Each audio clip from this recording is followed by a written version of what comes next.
वचन। स्वाति ने इसी साल शहर की कॉलेज से पढ़ाई पूरी की है और अब उसके लिए जगह जगह से रिश्ते आने लगे हैं। स्वाति से ज़्यादा उसके रिश्तेदारों को उसकी शादी की चिंता है, इसीलिए जो भी स्वाति के घर आता वो किसी नए लड़के की खबर ज़रूर ले आता। अरे दीदी, ये फोटो देख के बताओ कैसा है। राहुल नाम है लड़के का, मेरी सहेली की बहन का बेटा है। अपनी स्वाति के साथ एकदम प्यारी जोड़ी लगेगी इसकी। ज़रा दिखाना, फ़ोटो तो बढ़िया लग रहा है। कोई गलत आदत वादत तो नहीं है ना इसे? और कमाता कितना है? अरे कोई गलत आदत नहीं है दीदी, आप कहो तो एक मीटिंग करवा देती हूँ, फिर सब कुछ फाइनल कर लेना। हाँ हाँ, ये सही कह रही हो तुम। संडे को स्वाति के पापा भी घर पे ही रहेंगे। बुआ फिर वहाँ से चली जाती है और रात को स्वाति की माँ उससे कहती है, स्वाति बेटा, आज कमला बुआ ने एक लड़के की फ़ोटो दिखाई है। संडे को वो लोग मिलने आ रहे हैं, तैयार हो ना तुम बेटा? अरे मम्मी, आप कहाँ कमला बुआ के चक्कर में आ जाती हो? अभी इतनी जल्दी कोई शादी वादी नहीं करनी है मुझे।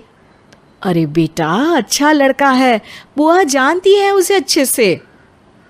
हाँ स्वाति बेटा, एक बार मिल तो लो, बाद में देखेंगे आगे क्या करना है। वैसे तो कमला रिश्ता लाई है तो मना करने का तो कोई सवाल ही नहीं उठता। संडे की सुबह होती है और कमला बुआ राहुल और उसके मम्मी पापा को लेकर स्वाति के घर आती है।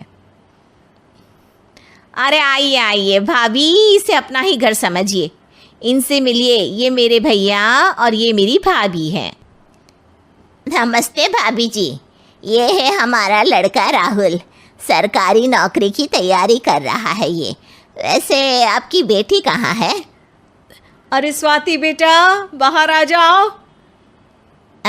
वैसे कितनी पढ़ाई की है स्वाति ने?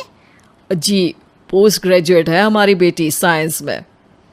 ये सब तो ठीक है, पर घर संभालना जानती है या नहीं? हमें कौन सी इससे नौकरी करवानी है, नौकरी तो मेरा बेटा करेगा ही।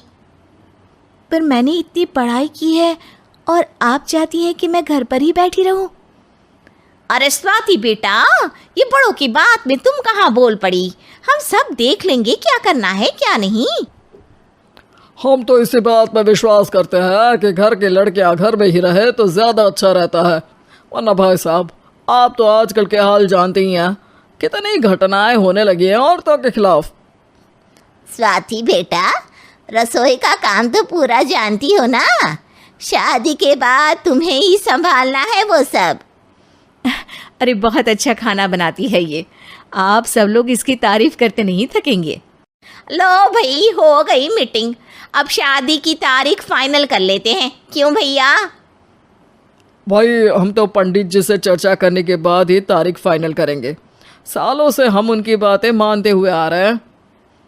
लड़के वाले और कमला बुआ की बातें सुनकर स्वाति एकदम नाराज़ हो जाती है और उसे लगने लगता है कि शादी के बाद उसे घर पर ही बैठना पड़ेगा। लेकिन घर वालों के आगे उसकी एक नहीं चलती और उसे शादी के लिए हाँ कहना पड़ता है।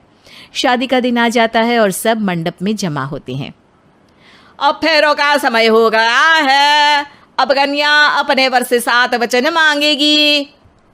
आप किसी धार्मिक आयोजन में जाएं तो मुझे भी ले जाएंगे। आप मेरे माता पिता का भी बराबरी से सम्मान करेंगे, हमेशा मेरा साथ निभाएंगे। आपको दोनों परिवार की जिम्मेदारियां बखूबी निभानी होगी। हर ज़रूरी बात में मेरी भी राय लेंगे। आप सभी गलत आदतों से दूर रहेंगे। आप मेरे अलावा किसी और औरत से कोई गलत संबंध नहीं बांधेंगे। ये 7 वचन पूरे हुए, वर क्या तुम्हें ये सारे वचन मंजूर है? जी हाँ पंडित जी, मैं सारे वचन अच्छी तरीके से निभाऊंगा। अरे वाह वाह, बढ़िया तरीके से सब काम संपन्न हो गया। तो इसी के साथ विवाह संपन्न हुआ और आज से ये दोनों पति पत्नी हुए। 1 मिनट पंडित जी, अभी एक वचन लेना बाकी है। अब कौन सा वचन है बेटा? मैं अब हमेशा के लिए किसी दूसरे घर में जाने वाली हूँ, तो पति के अलावा मैं अपने सास ससुर से भी एक वचन लेना चाहूँगी। अब कहो बेटी। मैं ये चाहती हूँ कि मुझ पर किसी बात की कोई पाबंदी नहीं लगाई जाएगी। मुझे सब कुछ करने की आज़ादी होगी और मैं भी विश्वास दिलाती हूँ कि मैं एक अच्छी बहू बन के दिखाऊंगी। स्वाति की बात सुनकर उसके सास ससुर एकदम चौंक जाते हैं और कुछ बोल नहीं पाते कि उतने में कमला बुआ बोल पड़ती है। अरे बेटा, ये भी कोई कहने की बात है? रानी बन के रहोगी तुम तो। वचन देने से पहले सोच लीजिए, क्योंकि शास्त्रों में वचन ना निभाने वालों के लिए नरक से भी बदतर सजा लिखी है। स्वाति की चालाकी से वहाँ मौजूद सब लोग प्रभावित हो जाते हैं और लोगों में बदनामी ना हो जाए, इस कारण स्वाति के सास ससुर को उसे वचन देना पड़ता है। अरे कैसी अपशकुन वाली बातें कर रहे हैं आप पंडित जी। हमें मंजूर है बेटा तुम्हारी शर्त।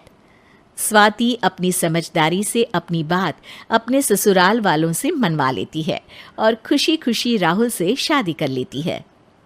अब से हर शादी में मैं खुद 8 वचन दिलवाऊंगा। ओम मंगलम मंगलम मंगलम।